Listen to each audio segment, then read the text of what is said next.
सुबह सुबह आप तमाम दर्शकों का बहुत बहुत स्वागत है। खबरें विद न्यूज हाट देख रहे हैं आप। मैं हूं सागर, मेरे साथ मौजूद है न्यूज हाट के managing editor Ajay Kumar Mishra sir. नमस्ते सर।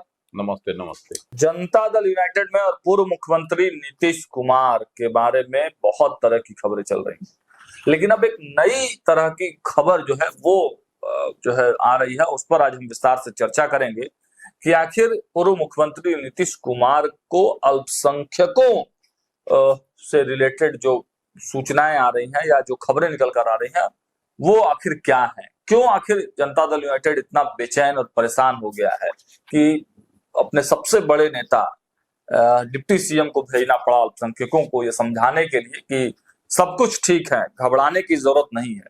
सर से समझेंगे। सर, क्या लग रहा है कि जिस तरीके से कल डिप्टी सीएम विजय चौधरी, जो खासम खास है पूर्व मुख्यमंत्री नीतीश कुमार के, और उनको भेजा गया जदयू कार्यालय, और स्पेशल इसी बात के लिए भेजा गया कि आप अल्पसंख्यक समाज को एक संदेश दीजिए कि भाई सब कुछ ठीक है, भाजपा के आने के बावजूद भी आपके हितों की रक्षा होगी। आखिर ऐसी कौन सी जरूरत आन पड़ी? तेजस्वी यादव ने भी तो कोई सवाल लड़ान उठाया नहीं था।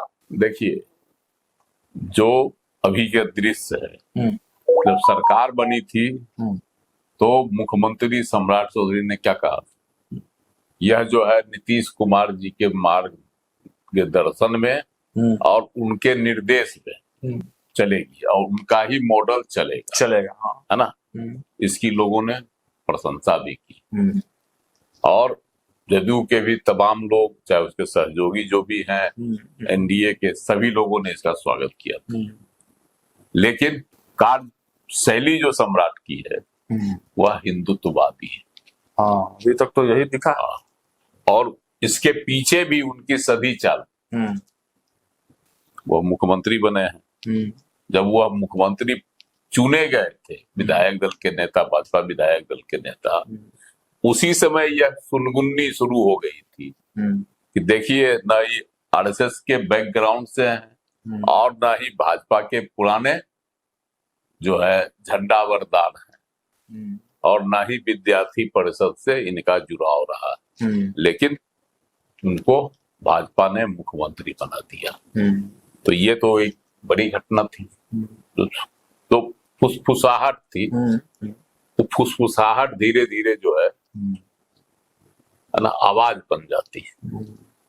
उस आवाज को दबाने के लिए सम्राट चौधरी ने जो है, जो देवी देवता के मंदिर है, वहां घूमना शुरू कर दिया। और शुरुआत इसकी की अपने पहले जनता दरबार से, जब एक मुस्लिम गया था उनसे मिलने, उनको शुभकामना देने, तो उसने जो है एक टोपी निकाली और कहा, ये टोपी पहन लीजिए। लेकिन सम्राट चौधरी टोपी लेने से भी इनकार कर दिए, पहनने की बात तो दूर। उसके बाद से सम्राट चौधरी 15 दिनों में, 15-16 दिन हुआ है, इन 15-16 दिनों में 1 दर्जन के लगभग हिंदू देवी देवता के मंदिर हैं, उसमें कई प्रसिद्ध हैं, है ना। वहां वह गए, सभी जगह पूजा अर्चना की। शपथ ग्रहण से पहले भी हुआ जी, है ना। मंदिर गए, हनुमान मंदिर राजवंशी नगर मंदिर, वहां गए, वहां उन्होंने पूजा की। उसके बाद वह शपथ लिए। तो ये शुरुआत ही हुई थी उनकी। चलिए भाई, आस्था तो भगवान में सबकी होती है, ये कोई जो है नई बात और अनहोनी बात नहीं है ना। सियासत अलग चीज है, अपना संस्कार और अपनी संस्कृति। देखिए, हर पूर्णिमा को वो सुबह सुबह सत्यनारायण भगवान का पूजा जरूर करवाते हैं। नहीं, हाँ, वो चीज मतलब वही बताया कि संस्कार और संस्कृति को लोग नहीं छोड़ता है, कोई भी हो या सही। वो घर भी बुद्ध पूर्णिमा दिन उन्होंने अपने घर पर पहले सत्यनारायण भगवान की कथा सुनी। उसके बाद वह गए, है ना, बुद्ध पार्क में जो है भगवान बुद्ध की प्रतिमा पर माल्यार्पण किया।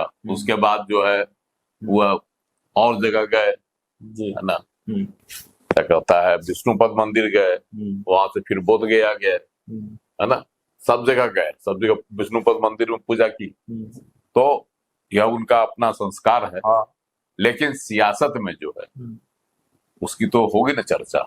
उसके बाद देखिए कि सबसे पहले वह गए थे मुख्यमंत्री बनने के बाद हरिहर नाथ मंदिर सोनपुर, वहां सब परिवार उन्होंने पूजा अर्चना की विधिवत। उसके बाद वह देवघर गए, देवघर के पूजा पाठ करने के बाद वह बासुकीनाथ गए, है ना। इसी तरह से वह कई मंदिरों में गए। बाद में यार हाल में कुछ दिन पहले पटन देवी भी गए, बड़ी पटन देवी गए, छोटी पटन देवी गए, सब जगह पूजा अर्चना उन्होंने की। और पटन देवी, बड़ी पटन देवी से छोटी पटन देवी के लिए जो है कॉरिडोर बनाने की भी घोषणा की। इस उधर सीताराम नवमी में गए पुनौरा धाम सीतामढ़ी के, वहां भी पूजा अर्चना की। और पुनौरा धाम का जो निर्माण हो रहा है उसके लिए भारी राशि की उन्होंने घोषणा की। तो इसी तरह से जो है उन्होंने करीब हजारों करोड़ रुपए का जो है घोषणा किया जी, मंदिर के निर्माण और क्या कहता है कॉरिडोर इस सब के को लेकर। तो इससे जो है ना गलतफहमी पैदा हो गई और इसको भय का रूप दे रहा है विपक्ष। तो इसीलिए जो है कल जदयू को प्रेस कॉन्फ्रेंस करके यह स्पष्ट करना पड़ा कि इस तरह की बातें कोई जो है कि गलत नहीं है, किसी की उपेक्षा नहीं हो रही है और ना ही होगी भविष्य में। हाँ। इस तरह का आश्वासन देना पड़ गया, यह जदयू के लिए मजबूरी हो गई, है ना। और देखिए इसकी भी शुरुआत जो है नीतीश कुमार जी आज कल चले गए अपने नए आवास में 7 सर्कुलर रोड जी, वहाँ अब वही रहेंगे, उनका वही पता होगा। तो वहां पर आप जो है विजय कुमार चौधरी पहले से मौजूद थे नीतीश कुमार जी के पास, और सम्राट चौधरी जी को भी बुलाया गया, वह भी वहां पहुंचे। सुबह सुबह सब बात हुई, है ना। उससे पहले जो है मुख्यमंत्री नीतीश कुमार विजेंद्र प्रसाद यादव के घर आवास पर भी गए, उसके बाद गए आपको अशोक चौधरी के पास भी गए। उसके बाद जब आए सम्राट चौधरी, उनसे बातचीत हुई, करीब 30 मिनट की बातचीत हुई थी वहां। उस बातचीत के बाद जदयू का प्रेस कॉन्फ्रेंस हुआ जदयू प्रदेश कार्यालय में, बोला सीधे नीतीश कुमार का आदेश। तो और विजय कुमार चौधरी को भेजा गया, जबकि अमूमन जो है प्रदेश अध्यक्ष कर लेते थे, पार्टी की बातें होती नीतिगत, लेकिन यह जो है नीतिगत बातें थी पूरे राज्य के लिए, है ना। और सियासत से जुड़ी गंभीर बातें थी। इसीलिए विजय चौधरी ने आज आश्वासन दिया कि नहीं, इस तरह की कोई बात नहीं है ना। इस तरह से पहले की सरकारें चल रही थी उसी आधार पर चलेगी, किसी के साथ ना कोई भेदभाव होगा। उन्होंने बहुत बताया कि भाई 2005 से सरकार में जो भय दिखाया जाता था कि मेरी सत्ता रहेगी तभी तुम सुरक्षित रहोगे, मुसलमानों के बारे में उन्होंने कहा, एग्जाम्पल दे के बताया कि तभी सुरक्षित रहोगे, वह स्थिति नहीं है। सुरक्षा के साथ साथ विकास भी होना चाहिए। और देखिए नीतीश कुमार जी की सरकार में मदरसों को दिया जा रहा है, उसको किया गया, उसको मान्यता दी गई। उसके बाद कब्रिस्तान की घेराबंदी की गई, है ना। तो ये सब बातें भी उन्होंने बताई कि देखिए विकास का कई काम हम लोग किए हैं।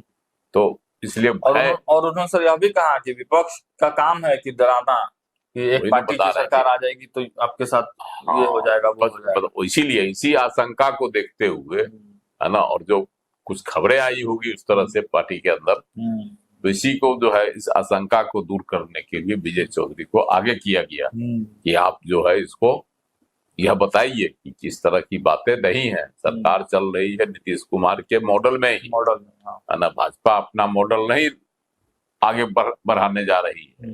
तो स्पष्टीकरण देना पड़ गया अभी 15 दिन में, और आगे क्या क्या होगा।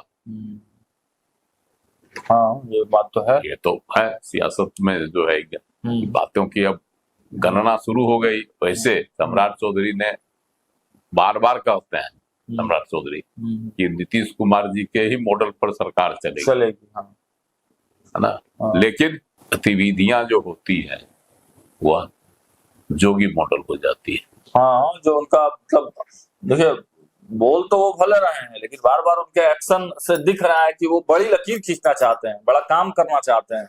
हाँ, बड़ी लकीर खींचना चाहते हैं अपराध के मामले में भी, मॉडल डेवलप करना चाहते हैं। अपराधों की रोकथाम के लिए भी इनकाउंटर की शुरुआत उन्होंने की, इसकी भी बड़ा आलोचना हुई। ये क्या बोले, क्या नाम है आपको, शक्ति यादव जदयू के प्रवक्ता है कि नीतीश कुमार जी कानून के आधार पर जो है करते थे काम, अब यहाँ तो सीधे ठोक दो वाली भाषा चल रही है। पुलिस को पूरी खुली छूट दे दी गई है। लेकिन जदयू के ही एक दबंग सांसद है, बाहुबली कहे जाते हैं, अनंत सिंह, उन्होंने सम्राट चौधरी की एक्शन, जदयू के ही एक विधायक हैं अनंत सिंह, बाहुबली मुकामा से विधायक, वह जो है अपराधियों का जो इनकाउंटर हो रहा है उसको लेकर वह सम्राट चौधरी की पीठ थपथपा रहे हैं, बड़ाई कर रहे हैं कि नहीं बहुत अच्छा काम कर रहे हैं सम्राट चौधरी, जबकि वह अपने बाहुबली, वो तो वही कहते हैं कि जो जैसा करेगा उसको वैसा फल मिलेगा। तो यह जो है एक तरफ सम्राट चौधरी की बड़ाई भी कर रहे हैं इनकाउंटर के लिए, विपक्ष जो है खिंचाई भी कर रहा है, लेकिन समाज में जो भय दिखाकर जो विपक्ष के लोग, खास करके कांग्रेस के लोग मुसलमानों को भयादोहन करते हैं, है ना, भय दिखाकर कि मेरे साथ रहो नहीं तो एक पार्टी की सरकार आ जाएगी तो फिर दिक्कत हो जाएगा। इसीलिए जो विजय कुमार चौधरी को यह जो है इसका मतलब यही है ना सर कि जदयू को मुसलमानों के वोट बैंक खिसकने का डर समा रहा है। हाँ, तो स्पष्ट उन्होंने बोला भी था कि डरने की बात नहीं है, मुसलमानों का जो वोट खिसकने का तो कहीं न कहीं उनको आशंका हुई होगी तब ना। वैसे मुसलमानों का वोट जो है इस साल मतलब 2025 के विधानसभा चुनाव में भी अधिकांश वोट 70% जो है से भी अधिक वोट राजद को मिला और कांग्रेस में गया, मतलब महागठबंधन को गया, और जदयू के कोटे में 10% के लगभग आया है। फिर भी जो नीतीश कुमार जी की मॉडल है ना, वो धर्मनिरपेक्ष वाला। लेकिन सर जब मैंने सवाल किया प्रेस कॉन्फ्रेंस में, हम ही मौजूद थे, मैंने सीधे विजय चौधरी से सवाल पूछा कि ठीक है आप अल्पसंख्यकों के बारे में इतना कुछ कह रहे हैं, लेकिन जब सीएम टोपी नहीं पहनते हैं तो उससे क्या मैसेज जा रहा है?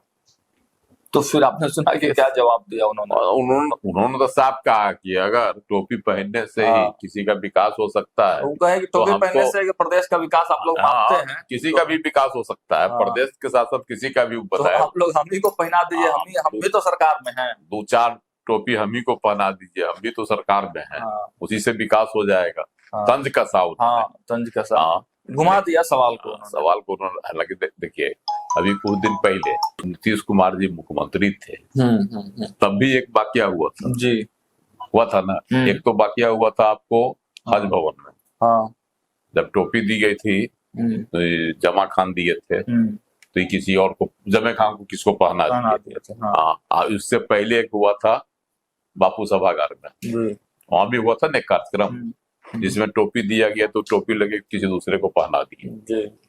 तो टोपी तो नहीं पहनने की शुरुआत तो नीतीश कुमार ने पहले ही कर दी थी, लेकिन फिर भी अल्पसंख्यकों को नीतीश कुमार पर भरोसा है और भाजपा आएगी, भेड़िया आएगी। सर ये तो निजी आस्था का भी विषय है, सम्राट चौधरी टोपी पहने ना पहने, लेकिन विकास तो कर रहे हैं। बिहार की राजनीति में, चाहे देश की राजनीति में भाजपा को लेकर जो एक है कि भय मुसलमानों को फैलाया जाता है, भेड़िया आया है ना, वही स्थिति है। भाजपा आई अब तुमको खा जाएगी, जो हवा बना के रखा गया है। लेकिन भाजपा शासित प्रदेशों में अल्पसंख्यकों के साथ ऐसी कोई खबर नहीं आती है कि भेदभाव किया जाता है। और इस पर सर मुझे योगी आदित्यनाथ का एक स्टेटमेंट याद आ रहा है, जब उनसे ये पूछा गया था कि भाई आप टोपी नहीं पहनते, तो उन्होंने कहा कि देखिए मेरी आदत नहीं कि हम टोपी पहने और आप लोगों का काम ना करें, बहुत सारे लोग ऐसा करते हैं। यही चीज तो बता रहे हैं, टोपी भले ना पहने लेकिन सब समाज के लिए हम काम करते हैं, यही चीज तो है, यही चीज तो बता रहे हैं। लेकिन भय, विपक्ष के लोग भय पैदा करते हैं, जिसको आज इन्होंने भी कहा, विजय कुमार चौधरी ने भी कहा कि काम ही है डर फैलाना, डर पैदा करेंगे। आप निश्चिंत रहिए, हम भी सरकार में हैं, हम आश्वस्त करते हैं यहाँ किसी के साथ कोई भेदभाव नहीं। तो चलिए, ये स्पष्ट क्लियर मैसेज जदयू की तरफ से था, इसका मतलब समझिए कि ओवरऑल पूरे सरकार के तरफ से था। अल्पसंख्यक समाज के बीच में जो अफवाह फैलाने का प्रयास किया जा रहा था, उस अफवाह पर विराम लगाने का प्रयास सरकार की तरफ से और ठोस प्रयास किया गया। फिलहाल लगातार ग्राउंड जीरो पर हमारी मौजूदगी और अपडेट्स के साथ साथ अंदर खाने की खबर भी आप तक पहुंचाते रहेंगे। जुड़े रहिए हमारे साथ, देखते रहिए न्यूज़ 8। बहुत बहुत धन्यवाद।